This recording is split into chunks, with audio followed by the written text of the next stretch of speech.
Should goods are received count in palletized form or by unit? It is typically best to count the goods by unit. Hey, what's up everyone? Welcome to my channel.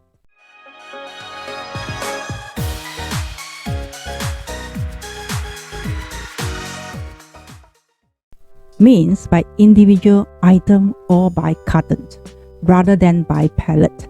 This is because the number of items or cartons on the pallet may vary, and counting by pallet may not give an accurate account of the goods received.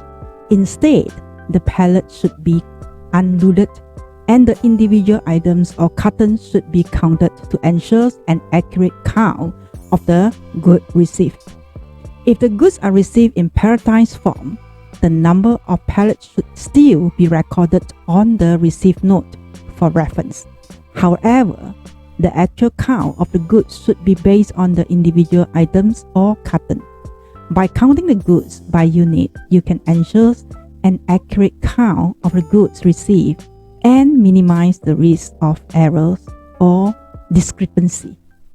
That's all for my sharing in today's video. Don't forget to subscribe to my channels and turn on the notifications bell so that you can be notified when I upload a new video. Once again, my name is Vivienne. Have a great day and I'll see you in my next video.